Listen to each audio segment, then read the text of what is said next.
Happy high noon, everybody, and welcome to our Tuesday live stream, the Tuesday before the Self-Reliance Festival. I've been pretty excited about this interview for the last few weeks. We've got John Willis from Special Operations Equipment. We've got Risky Chrisky. Say hi.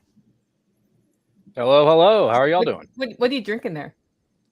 A little, what is it, a Perrier? It's Perrier. It's weak, Yeah, yeah, there you go. I like the, what are they called? Topo Chicos.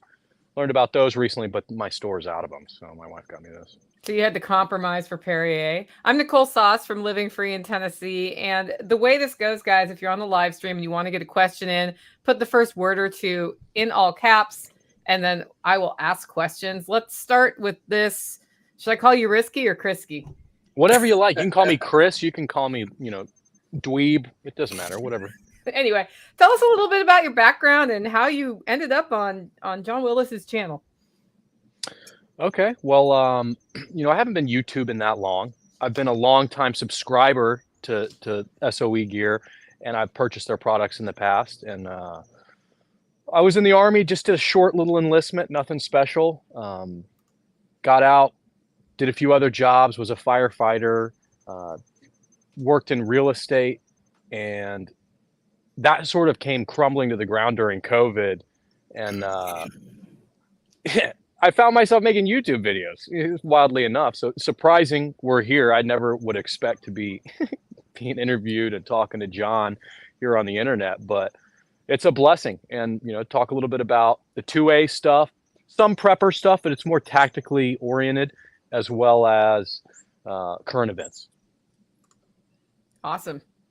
Apparently you're the man. Cured erectile dysfunction. Yeah. I mean, all kinds of shit they're saying. Yeah. Oh, Lord. Okay, there I see it. I'm on my phone, so I got a small screen. So this one, we were kind of giggling about that. So I've been hearing about Risky Chrisky for quite a while. Guys were talking about it on the live feeds. And just one day it popped up. And I'd been watching you. I didn't realize it was you that I was listening to through the rollovers, through the shorts. And that it was always with the mask. And some of my guys here would mention you and talk about it, send me videos and stuff. And then when you took the mask off, I don't know if your audience grew, but I feel like your audience probably grew, and it got a little, especially when you started doing the shorts and kind of telling the news. It was always worth listening to, but you had a really good kind of funny view to it also. Well, we're sarcastic. We like jokes. We play around. Yeah. And we're on the Telegram pumping out, and I've been on Twitter, I don't know how many, 6 or 7 usernames since I get banned all the time, but we've been pumping out, resharing stories left and right since my last professional gig. And I'm like, why am I wasting time not sharing this with people on YouTube? I have this larger audience on YouTube, and the way the algorithm works, you kind of have to pump out shorts. What better of a thing to do than this? And, if it would be different if I was a 20-year Navy SEAL and I had all of this experience to draw from, but I don't. I have other things and aspects that I approach the videos from. So the current events are never going to get old. Yeah. How do you find which current events you want to highlight? Mainly from Twitter or X, and I have a few sources, and I don't want to say I foolproof trust them, but like Breaking 911 is one. What's the other one? There's something Report, Insider Report. They're pretty big. They post up-to-date stuff. So if I can cross-reference that or get an idea of, hey, what does this really implicate? Since we're in the know, quote unquote, what other things does this mean? Does it mean there was some, can I cuss on here? Am I able to, what am I? Yeah. Is there fuckery going on over here? Is this connected somehow? Or is this an isolated incident? And if we can connect the dots or maybe point, hey, this is odd. Yeah. Just look at that. Just is that a coincidence or not? You determine it. Coming at it from that point of view, I think has definitely helped, but mainly Twitter. Twitter's the bomb. Have you gotten to the point where people share with you like super secret insights? Go check this out. Have you gotten a lot of those? I get a lot of those, and it's never, I'm gonna be honest with you, it's almost nothing ever worth talking about. Like, it's the same super conspiracy stuff, like, oh, they executed this guy, or like Navy SEALs are here doing this. And I'm like, what? I can't talk about that for real on the internet. Come on, man. Yeah, and they chose to tell Bob. Yeah, and it's like, how do you know that? There's no reason. Or somebody's like, my buddy in the National Guard saw a bunch of things, and it's like, or vehicles traveling, and it's like, yeah, that could be something, or it could be another JRTC, rotation, and a lot of guys are going to the box, so they put everything on rail cars and ship it, because that happens literally every month. Yeah. Yeah. Do you find that, like, as your following has grown, you're like, man, I got to be really careful about what I communicate, because if I say the wrong thing, they're going to run with it? Yes and no. Like, the funny thing is, Risky Chrisky, the name. It's my brother used to call me Risky. He thought it was a joke, and it was embarrassing. It was demeaning, and I kind of run with that. Risky. I'll talk about stuff. I put out a disclaimer. I'm never trying to get anyone to do anything or get violent or be stupid based on my videos. But if we put out an error or something wrong, I'll draw attention to it. I'll make a correction. I'll put a pinned comment, or I'll address it in the next video. I'm human. I'm not perfect, but I've definitely, the main thing I would say that we've screwed up in the past is maybe timelines of events. And so now I don't really worry about timelines. We haven't necessarily been wrong. It's just we always think it's going to happen sooner than it pans out. So I try to stray away from timelines or giving people like a warning of, hey, I heard this. Like, here's a great one. I heard, what was it? Netanyahu was given a 3-day. He was giving people a warning, say, hey, be ready for 3 days. And then also they cut off the water allegedly and all this stuff. How long can you last without water? I don't know, like 3 days or something. So odds are there's probably something. How big it is, what it is, I don't know. It's probably huge aggression that's going to go down. But does that affect Billy down the street? I'm not really going to go run with it saying, hey, get all your stuff in order, but maybe just have the feelers up a little bit more. Hopefully they have their stuff in order. I mean, we've done, Y2K, Mayan calendar, right? We've done enough of it. You would think, what, you think I sold them all? Where'd they go? I mean, this is it. You threw everything away. You dumped all your water out? What happened? Yeah, I was talking to a friend this week about the rapture. And a lot of people see signs right now that they feel like the rapture is coming. And I said, okay, but if you plan, like if you count on that happening in the next 30 days, what are you going to do on the other side of that? I see a ton of people saying that it is happening. They're driving past just like what looks like miles of cars on the interstate that have just been kind of pushed over to the side, brand new trucks and shit that are just empty. Like, where did all these people go? Now, I mean, maybe it's some bullshit and they're just driving by and it's an entryway to a lake or something. You never know what you're seeing anymore. It's so easy to be like, oh, wow. And then just to share that shit out. And it's easy to convince yourself that what you're seeing is real or that it implicates other things, because in essence, by taking a step back and trying to avoid being pre-programmed by these mainstream news outlets and social media, you almost inadvertently pre-program yourself to believe things and to look into it more. Not that that's necessarily bad to look into it and use critical thinking, but we're almost more susceptible to this in and of itself. Yeah, and there's so much disinformation, right? It's almost as though the truth is out there and even right in front of us, but we're just constantly bombarded from all these different directions. And, the common denominator is if we think that things are going to get bad in 6 months or a year or 3 years, we've had 3 years where things have consecutively gotten worse. Have you started a business? Have you, fortified your stocks in your stores? Have you left the major cities? And so many, like it's almost like it's just that perpetual. I believe that we are targeted with fear and negativity because it keeps you in that fight or flight. And then you don't rest, right? When you're not rested, you can't operate and you need to then rely on the systems. I think it's just a big way of just keeping people on that slave system. Whereas if you turned this thing off, if this is off and I don't have it on for a week, somebody's going to tell me that the asteroid's on the way. Like, you're going to know that the paratroopers are out there. You're just also going to be able to operate in a manner where you just get so much more, real stuff done. Speaking of which, yeah, like, could you tell I don't get a lot of rest here? The permanent raccoon eyes. And, that brought up, it's too soon for you to be talking about the paratroopers coming in when Gaza and their fighters have more airborne jumps than anyone currently at Fort Bragg, like combat jumps. Right. I'm still dealing with that. Right. But Yeah, dude, it's so easy to get lost in the sauce because, oh man, like Twitter, for example, I want to pump out that story to people, and it's just people post so much, and it's so up to date, current. How could you not get sucked into it, right? And it's it's almost like they're professionals putting on this on and having this war against your mind.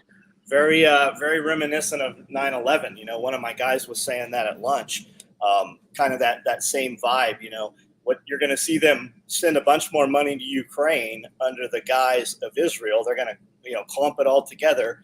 Meanwhile, let's just degrade the United States. Let's not focus on the United States.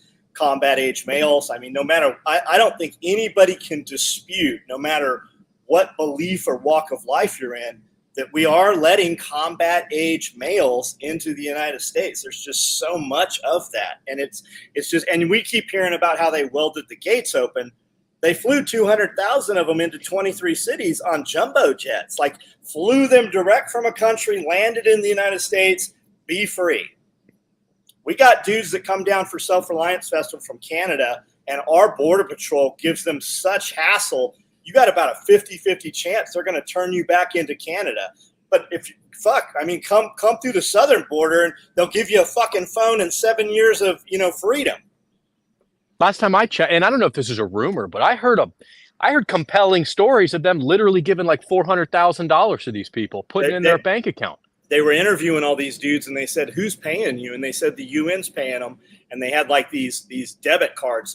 And they said, now that they're here in the United States, the money has ceased, right? So we've put these dudes in major cities without any females, without any ability to work. They were feeding them. They were trickling them the money, cut the money off. What the fuck do you think's going to happen? France. That's exactly.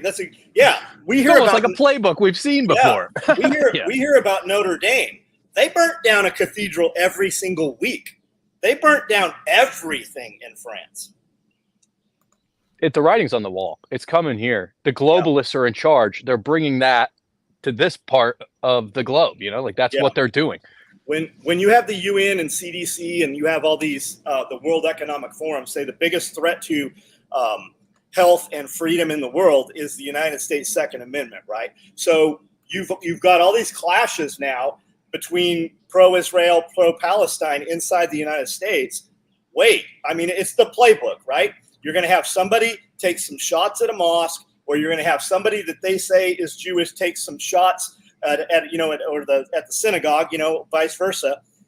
And then you're going to see another Patriot Act. This is exactly when they push through Patriot Act 3. Patriot Act 2, Patriot Act 1. He wrote about it in Enemies Foreign and Domestic. It's literally like a fucking playbook.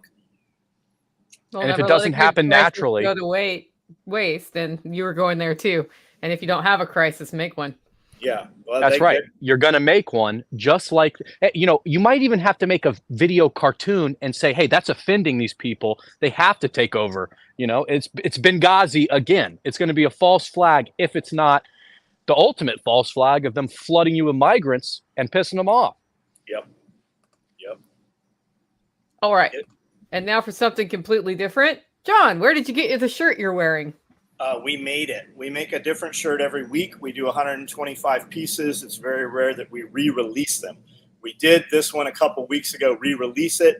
SOE Tactical Gear. It's probably still on the rotation on the front page. My website, we put something up. We almost never take it down.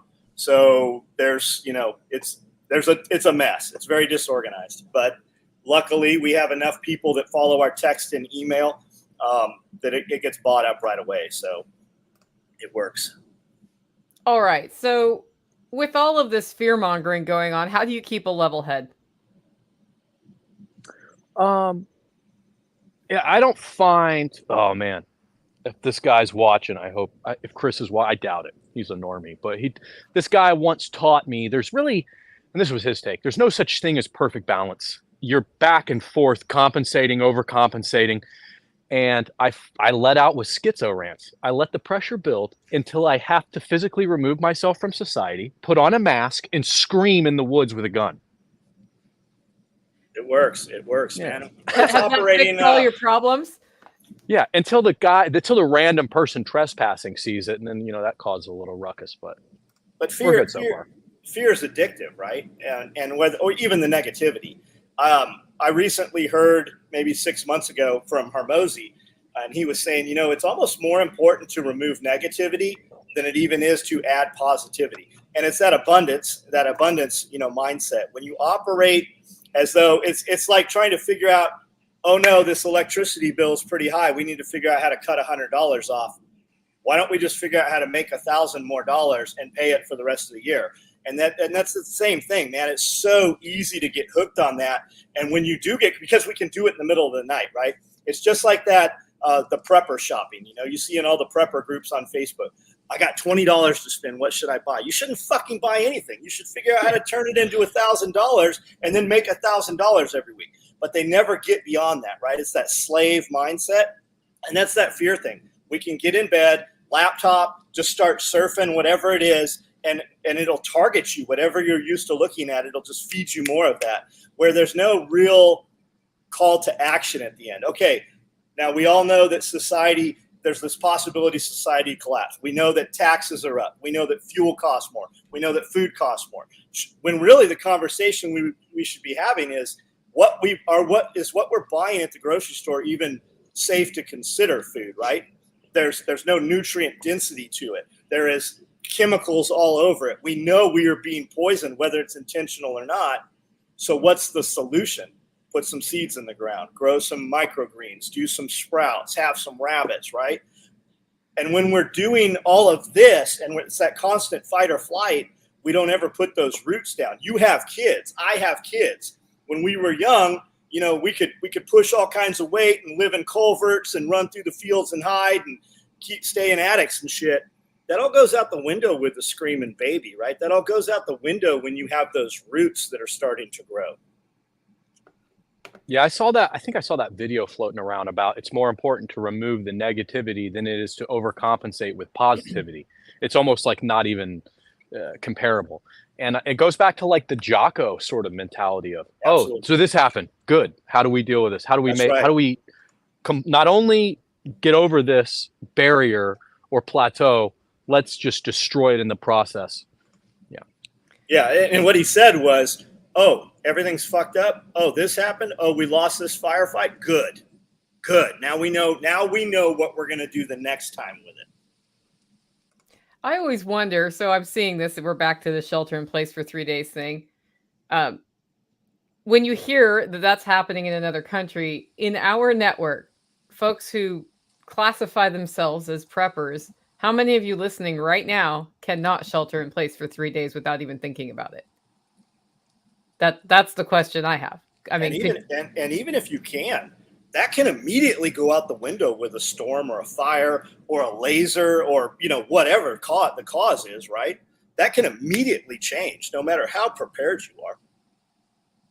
If it pops off and you're 200 miles away from home or 1,000 miles away from home.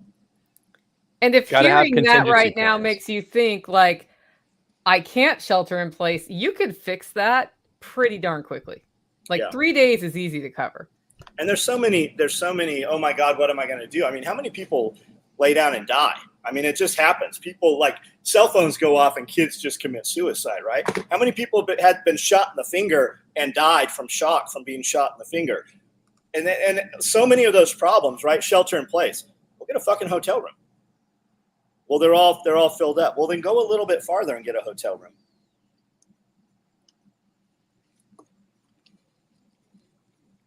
So, Risky, you were going to say something, and I think I cut you off. So I already forgot. Huh? I already forgot. All right. Yeah, 3 days is easy. Probably 60 without moving. There's somebody on the homestead. That's Josh. That's our chef that was here for years. Oh, yeah. Yep. So. Well, yeah, I remember. So 3 days, right? If we're looking at you need to triage this. This is an easy way to approach it. If you don't have 3 days worth of food and water and shelter in place, you're definitely going to die when all this goes down. Like if you don't have that minimum, that's such a minimum stand. It's not even the minimum standard. It's below minimum. You should have 3 weeks or a month minimum probably 3 months. Go out and get some MREs or some canned goods, enough for your family, right? Do it. If you can do it for 3 days, then you can do it for a week. Then you get that, you can do it for 3 weeks. Then you can do it for 3 months, and go from that sort of view. And if nothing else, get a day, every day, buy enough food for your family for another day.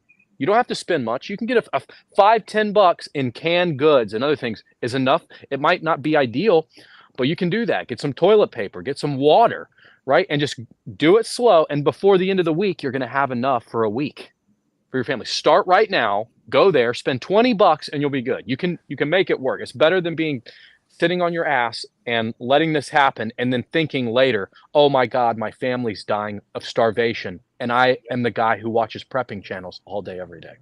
Water's free while it comes out of the faucet. Water's free when it runs. Put it in something, right? And all those dudes that tell you they can't do it, they're doing it with one of these.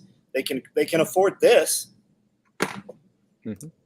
Yeah, and after you've covered your 3 days, start documenting what you eat, because you can actually build this into something that empowers you for the long term by having, we talk about the rotating pantry all the time on my channel. Like, build your pantry up so you're pulling from it the last in, last out sort of approach, where you just have this cushion of what you actually eat, and then it becomes second nature. And you also learn along the way when something's a good deal, and you can just be like, I know how much I use in a year. I'll just get it for the year. If it's something that's not perishable, it sets a foundation for you to have like food and supply stability. And then as you're making decisions, you feel less fear because your basic needs are covered. And that's like, to do the circle back Jen Psaki, like that prepping alone, getting this food stuff started or not out of the way, but like having a long-term food rotation supply, that immediately helps you. I only got $20. What do I buy? Well, now you can get more, eat more of your preps that are rotating in and out. You have a little bit more financial freedom because you don't have to go out and spend an exorbitant amount every day because you weren't planning just a little bit in advance. The baseline of the pyramid, right? Those calories are the least expensive, right? Oatmeal, rice, beans, the shit that you shouldn't be, that we say, you need to be, less carbs, more protein. That all goes out the window when society collapses, right? Your normal desk job, those guys don't exist anymore. Those people who have jobs that exist because they steal taxes from people that actually work, they're of no use. They better figure out something new to do. And you can put all those calories away very cheap. You can put that water into buckets and barrels and containers very inexpensively. It doesn't take anything to do it. So I used to do CrossFit, and no, I'm not going to talk about it like a vegan, but my coach went down. I worked with a citizens based relief group called Citizens Assisting Citizens on Hurricane Harvey. We sent people down to bring food and water to folks who were isolated, because like FEMA benefits come to the cities first, but not in the country. So we were focusing on rural stuff. And they sent him down with a whole bunch of sugary granola bars. And when he got back, he said, in the future, for the next deployment, more protein, because the sugary granola bars don't like satiate the people. Like, give them what you have, but just really focus on that protein and fat nutrition, because we can go a lot further if we do that. Well, that's why you see MREs. Everybody's like, oh, MREs. Yeah, they're heavy, but they have calories and they're ready to eat, and you don't have to heat them up. You don't have to boil them in order to absorb them. Yep. Those are just, I think a lot of people start by storing beans and rice. And if you eat beans and rice, that's great. But also start thinking about what you really need to endure long term if you're building that. So. Just a regular guy. She wasn't saying CrossFit's vegan. How do you know a vegan's in the room? They'll fucking tell you. How do you know a SEAL's in the room? They'll fucking tell you. How do you know a CrossFitter's in the room? They'll fucking tell you. That's what she's getting at. That's what she means. Yeah, it wasn't about that. Okay. Do you think the U.S. government can fight World War III and CW2 at the same time? Yes, if they let them actually do it. We could have been in and out of Iraq, Afghanistan, any of those places if they'd have let them fight the war the way it was meant to be fought. They don't fight wars. They don't go to wars to win wars. They go to wars so that they can develop generational wealth for the people invested in the fucking in the war, companies. It's yes. Right. It goes back to Vietnam. Like people always, and I use this, I don't want to say excuse, but this trope from time to time, but it comes with a caveat. Like we didn't win the Vietnam War, but if we were allowed to use unrestricted all-out warfare, like if we wanted to destroy them, we would have won, but we did not do that. So the same thing, if they do that and they strategically use their resources and their troops and the weaponry, then yeah, they could do it. But they're not going to do that. Well, let me rephrase that. I worry that they would do that to people who are of patriot mindset, but they wouldn't do it to anyone else on earth. Yep. Classify, catalog, collect. Yep. Okay, let's talk about your tagline today. The answer to 1984 is 1776. Oh, I stole that one. So I came up with a new one, and I should have changed it on here. That's an Alex Jones line. He got it. I believe the story is he heard it from a famous, I don't know if he's a broadcaster or news guy, and then it just resonated with him, and I think it's great. Orwellian 1984. That's kind of what we're in. How do you fix that? Well, you don't. I don't know if you need to give a disclaimer. You don't vote your way out, is what I'm kind of getting at. You can vote your way in, but you got to shoot your way out. That's the sort of the saying. And what are we going to do here? And my assumption is that there was a coup d'état that took place recently in this country, and for them to play fair moving on, like that contract, those rules were broken already, and more or less a long time ago. But it's in our face now. You can't go back. We've come too far. The Rubicon, as they say, has been crossed. There's no going back. And my new tagline is we're blurring the line between the First and Second Amendment. And the powers that be, or the perceived powers that be, are a wounded animal, right? They have gone literally so far. They know that as that pendulum swings back, it's going to remove some heads. That is a wounded animal in a corner of a room that is very, very dangerous right now. Of course, they're going to do everything they can, because some of them could very possibly hang over what they've done. Why would they not try to have something happen to where there's no election? I've said this for a while. It's not because I'm smart. It's just we've war gamed this. There only seems to be 4 possibilities as far as a political outlook. One is they don't let us vote, and I don't mean like or they get us not to vote, meaning not that like we don't want to, but let's say you're all felons overnight because you have pistol braces, and we deem those illegal, right? Something like that. Or they don't let the guy you want to vote for run, sort of like what seems to be happening to the orange guy. And third is they're not worried what you're going to do, and they're going to cheat in your face, and there's nothing you can do about it. So it's going to be egregious, which is difficult because we're all onto the scheme now, right? Or the fourth thing, there's no election. Can't have it. We're invaded currently. How would we hold it?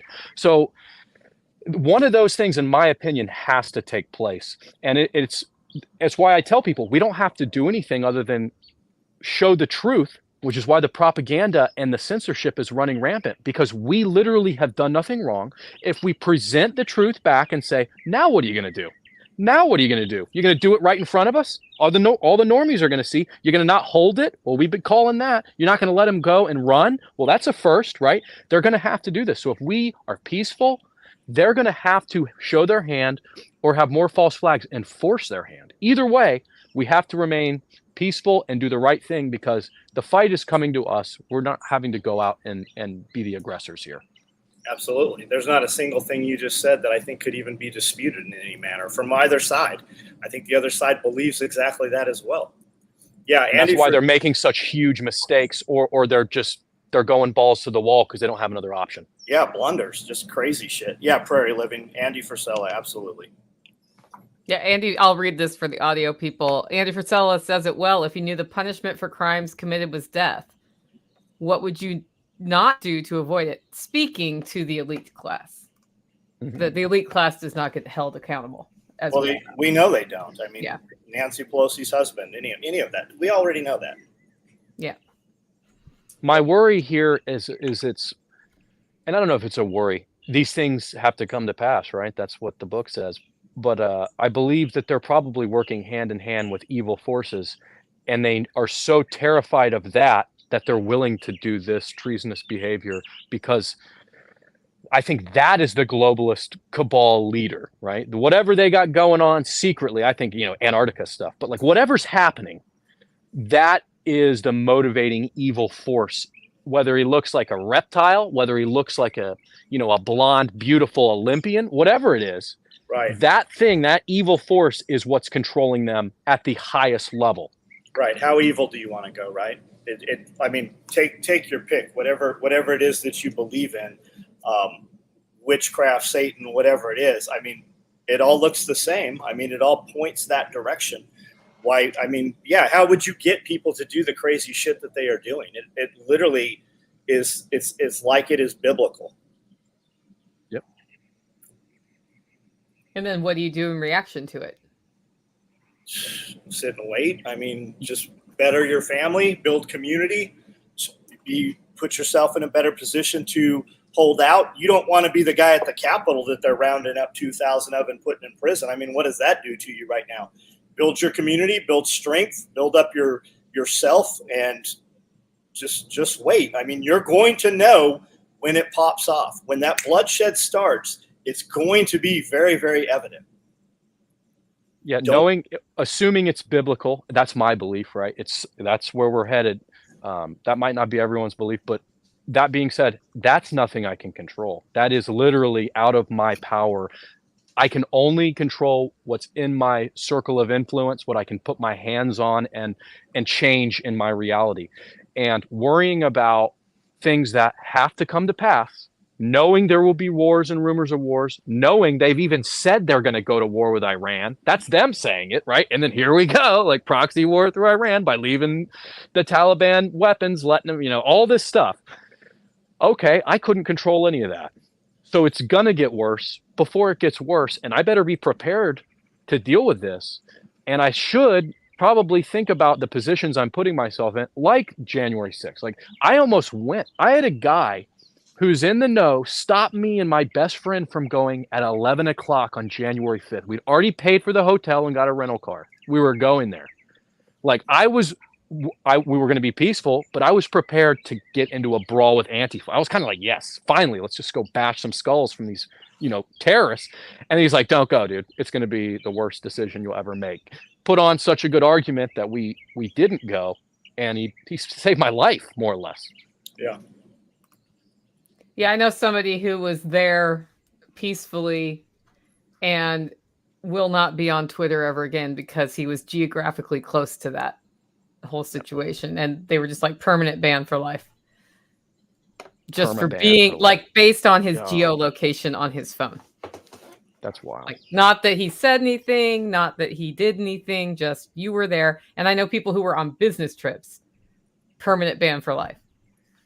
Well, I believe God works in mysterious ways, and like me being saved from going there has opened my eyes up to the depths and the lengths at which these people will go to entrap you and to do you dirty.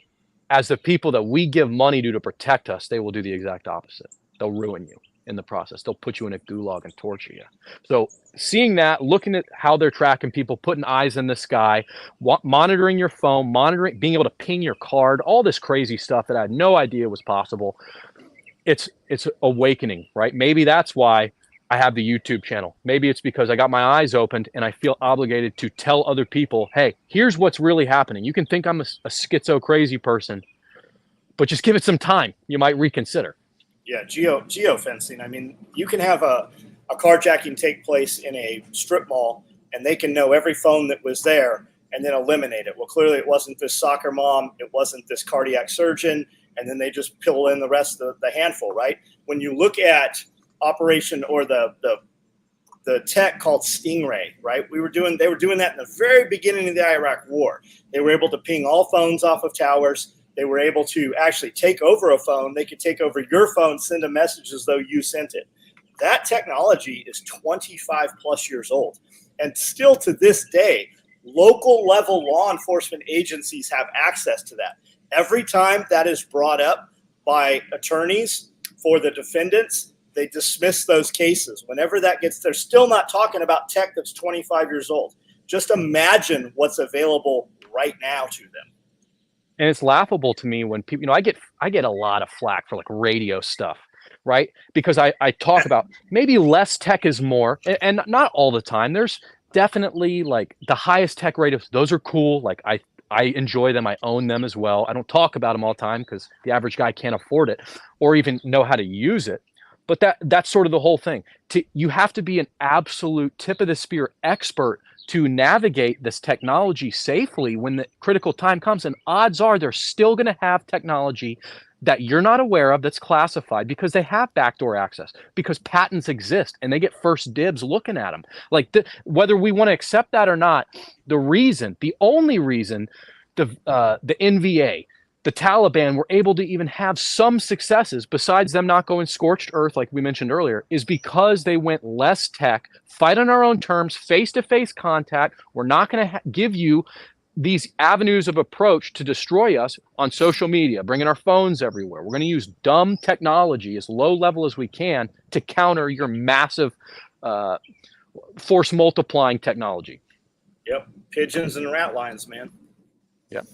Okay, speaking of gloom and doom, if you put every action that Vladimir Putin does through the lens that he is gearing up for what he and many see as inevitable, World War III, everything makes a whole lot of sense.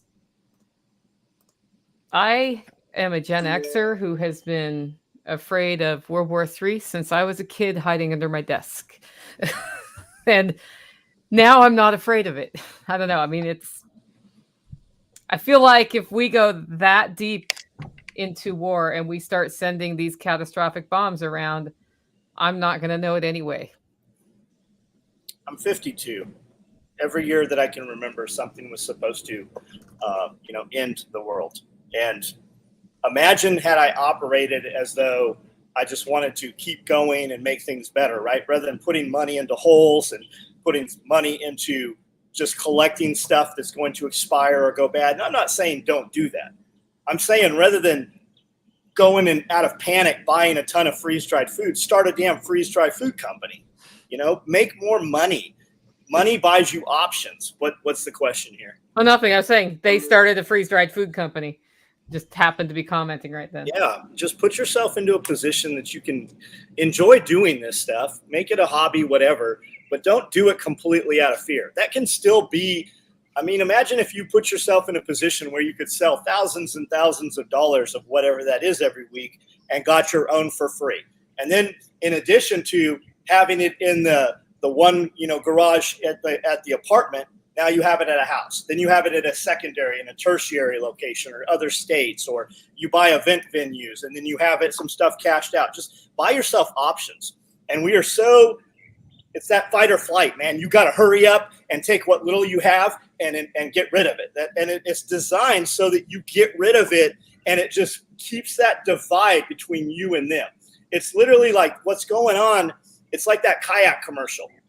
These whales with these Star Wars hoods, and one of them's got a monocle. They're at this resort, right? And they're like, now that we've made travel so expensive, we have the whole island to ourselves. And this lady shows up, and they're like, how'd you get here? Kayak made it. I was able to book this reservation, and that's what it is. It's about just further division. If they can make you fearful, look, what's BlackRock own right now? 38% of all residential housing in the United States. The goal is 65% by 2030. They're right on track for that. Most of these people, most of your children, well, hopefully not your children, not our children, are never going to be homeowners because it's constant. Just get rid of that money. And now they've convinced people not to even go to work. And as soon as we tell you we can give you $1,000 a month, dipshits are going to sit. You're going to literally be in this virtual world, and you're going to have 12 dudes sitting naked on a couch in their make-believe world, accomplishing nothing. Mainlining DMT, right? Like just 24 hours a day.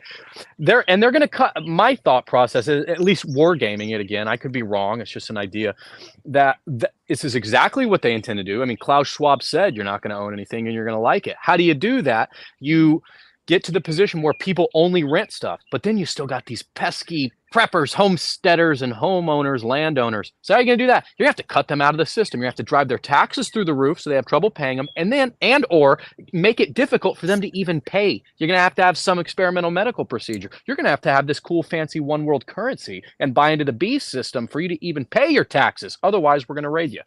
Yeah, I mean, you just kicked 50% of small businesses no longer exist, right? 65% of restaurants closed down in the last 3 years. No longer a going concern. Don't fucking exist.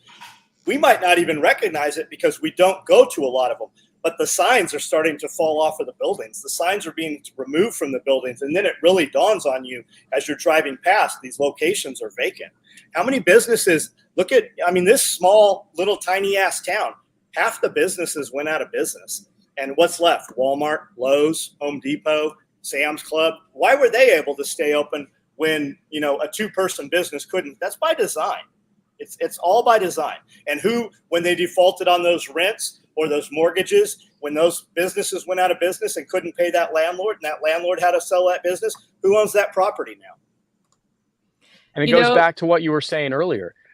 What will they not do to avoid being held accountable? If they've done the things that they did, if they brought in Koof, if they stole the presidency, if they did some of these other things, put us in endless wars over missing trillions of dollars in New York, what would you do? Would you have, we'll have an approach here and we'll attack you from here or there? Or would you have an all fronts attack to put as massive firepower down on your enemy as you possibly could? They've already had catastrophic contagion runarounds. So are they going to try another coup? Well, it won't work. It would have to be deadly. It almost have to target children. Wait, were they talking about that in catastrophic contagion with old Bill Gates? I think so.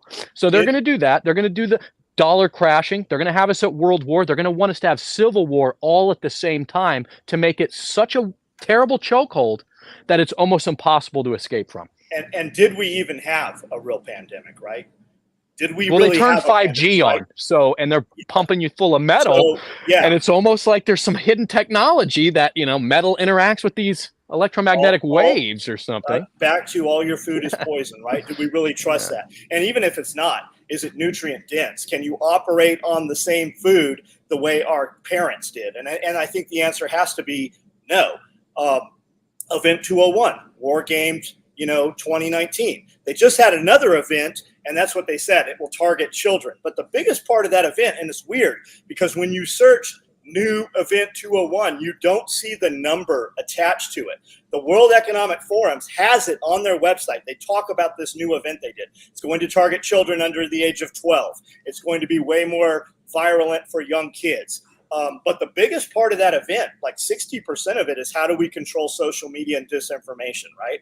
You're already seeing that. YouTube came out with regulations and guidelines 2-3 months ago now, said if you go against anything that doesn't toe the line basically for World Economic Forum, CDC, World Health Organization, then they're going to you're going to be gone. They're going to dismember your channel.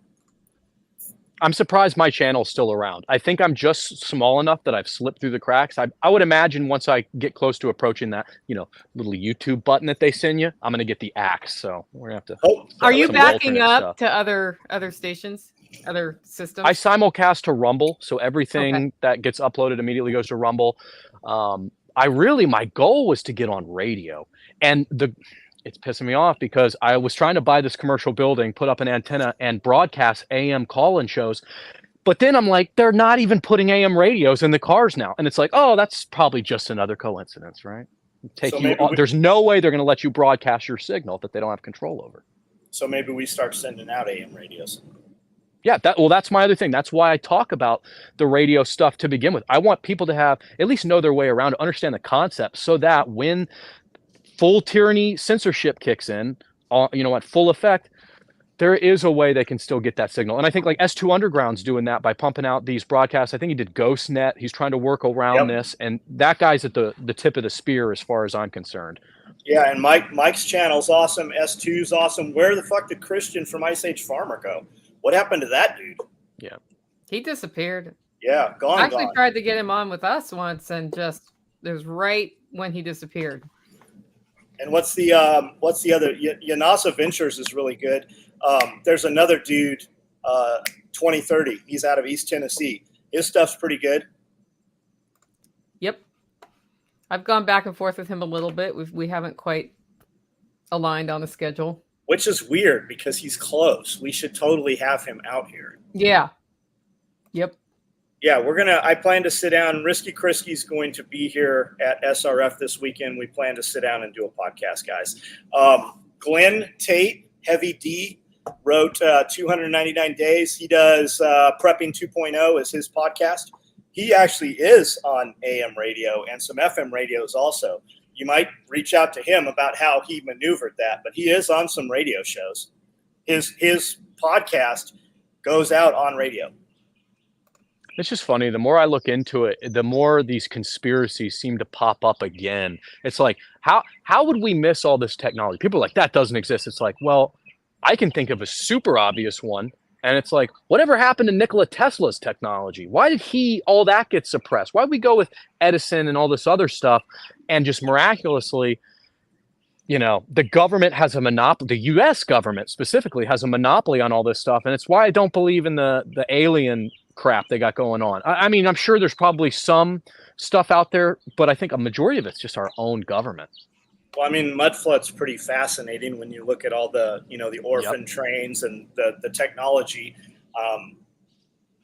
Super, super fabricated fiction, maybe steampunk kind of stuff. But I mean, there is no disputing that all those spires and towers and the buildings that were built 100, 200 years ago are way better than anything we're building now. How did we do that then, but we can't like do the World's Fair? Yeah, all the World's Fairs. Yeah, absolutely. What is up with that? Yeah, absolutely. Bob said, "Is it not okay? Is it not good to own nothing but control everything?" Yeah, that's the obvious. That's the obvious. For a corporation, you as an individual hold nothing. The LLC holds it, and then that corporation holds this LLC and this LLC, and it gives you compartmentalization also. So, well, for risk-benefit analysis for a business, it makes sense. But I mean, as a person, when you need assets, everybody should operate as a business, though, right? Why do we not? Yeah. Why do we not teach people legal? Why do you have legal vocabulary and peasant vocabulary? Right? It's so that you can't understand that. So maritime there is a law. Demarcation. Right. Yeah. Oh yeah. See, people. That's the other thing. I feel like, dude, this is an excellent video right here because you were on point with everything I'm saying. There is an entire world out there that most people don't know exists. Yeah. They have no idea, right? Because we keep them in that rat race. We keep them in that fear cycle. They are constantly fed. I mean, you can't even, if you panic if you don't have this thing.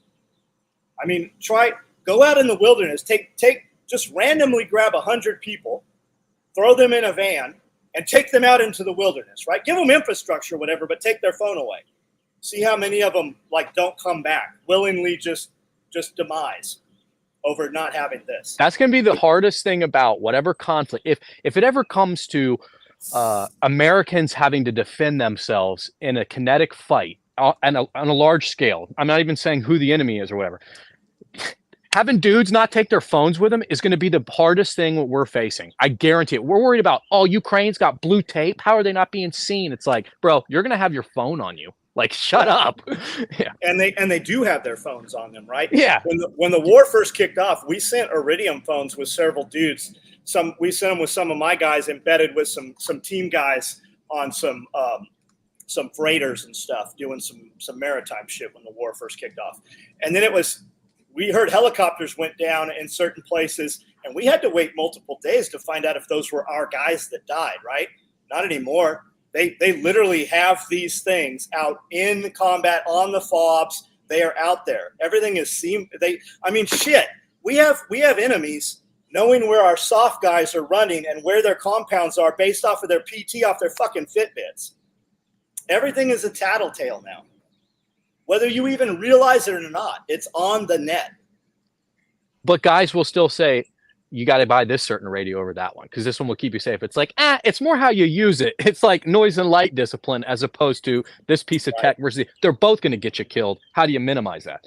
Right. The October 4th thing, right? There's so many guys they sent out that thing during October 4th and then Israel happened. Maybe.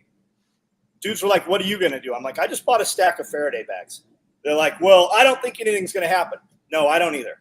But wouldn't it be good to have a Faraday bag? Isn't this a good excuse right now to go buy some Faraday bags? How many fucking assholes told me, oh, just put that in the microwave and the microwave will keep your phone from ringing? We went and did that. Every damn phone in here rang in the microwave. It rang in the refrigerator. It rang in the washing machine. It rang in the dryer. You know where this motherfucker didn't ring? In a Faraday bag, which cost $20. John, Yeah, mine on didn't Amazon. ring, and it was just in the holler. Right. I told people on my video, I said, it's time to put your phone in your microwave. I won't know. And guys were like giving me pushback. I'm like, look, guys, I don't have an affiliate code. I'm not selling you this bag. I don't even have these bags. I have no association with anybody. I bought silent SLNT bags. I bought every bag that you could buy off of Amazon. They're sitting here. We have them, right? But dudes are like, I don't need a Faraday bag. I'll just wrap it in aluminum foil. That's awesome. Perfect, you peasant motherfucker. Perfect that it works. But what happens when you actually have to take that in and out of there, right? What about when they were tracking dudes and they knew how many people were driving down the 40 during the COVID stuff? Why were they tracking that, right? Because they didn't know whether they were going to stop those people, they were going to issue them tickets, or they were going to put them in some of those fucking facilities, right? At what would the demarcation have been where they went and actually collected those dudes that moved? If you had your shit in a Faraday bag, they wouldn't have had you on there. And I have to have my phone because what I tell people, I'm like, you want to sleep good at night? Turn this thing off.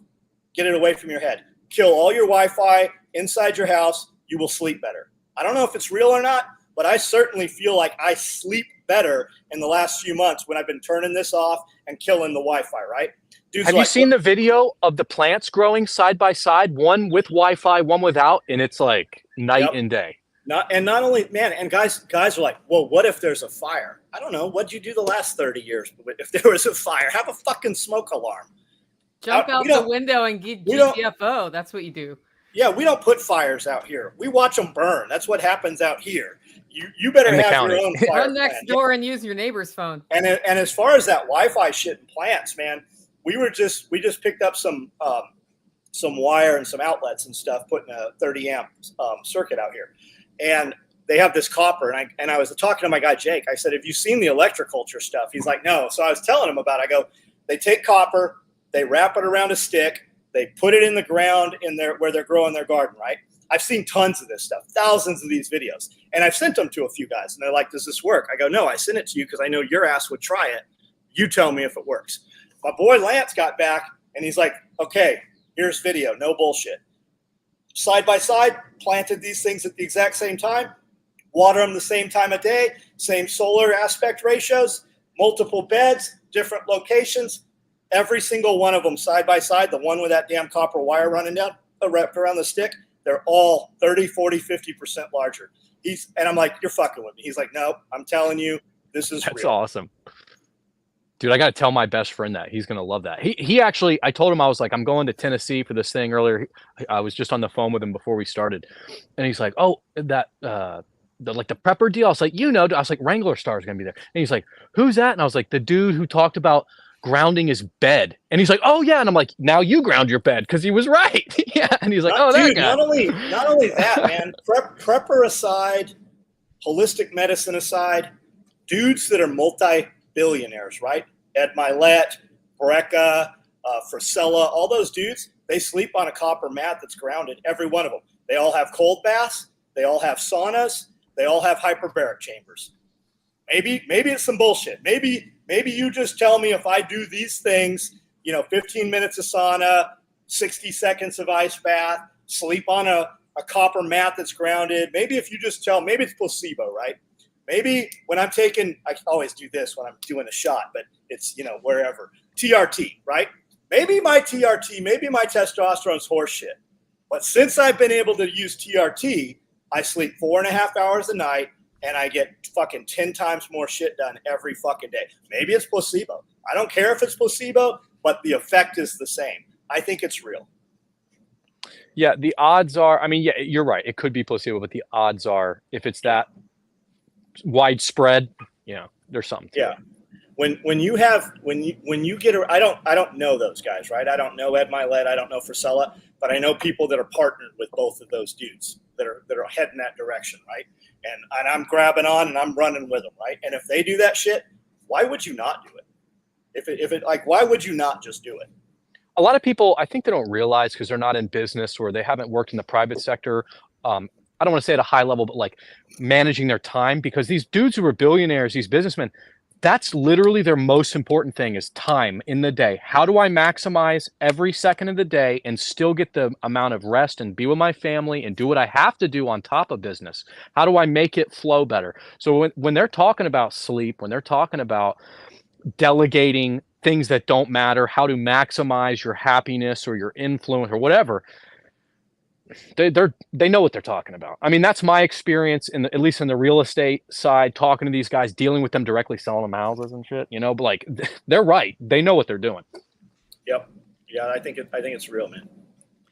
Well, it's also, it doesn't hurt to try some of these things, right? Like you were talking to me about the cold plunge a few months ago, and I was like, yeah, there's probably something to that. And then my cortisol levels were through the roof. And I'm like, well, now I'm going to end up being the person who does the ice plunge because John Willis like hooked me up with that whole even information where at first I was like, I'm not ready to do the cold plunge yet. So it's actually kind of funny how those things happen. And it just doesn't hurt to try. Well, I mean, look at Wim Hof, right? Just whatever you believe, right? Oh, Wim Hof. Listen to a couple Wim Hof videos, right? We can do the breathing thing, the box breathing and the 3 second, 3 second, 3 second, 3 second. You can do the breathe. It's free. Why the fuck would you not just do that, right? Why would you not do that? Why would you not get in cold water, right? What do you have to lose? Wim Hof was the reason I looked into the ice plunges. Yeah, absolutely, man. Absolutely. And it's free. Brecca, who's the dude? Dude's got a really good Instagram channel. I talk about him all the time. It'll come to me. He's got all these things you can do. And you don't have to take a pill, a potion, a shot. It's all free. But people want to fight about it, right? Especially in our circles, right? These are I'm going to survive the end of the world, but you can't walk a mile, right? It's absolutely bizarre that we will go spend money on Walmart survival aisle prepper bullshit, but you won't get your fitness is free. Fitness doesn't have to cost anything. But people have been conditioned to that. Well, I can't afford it, or I don't have the time, or whatever it is, and it's just absolutely bizarre. Yeah, make the time. Make the time by getting up a half hour early. Huberman, it's Huberman. That's who I'm talking about, guys. Tim Riley, you're correct.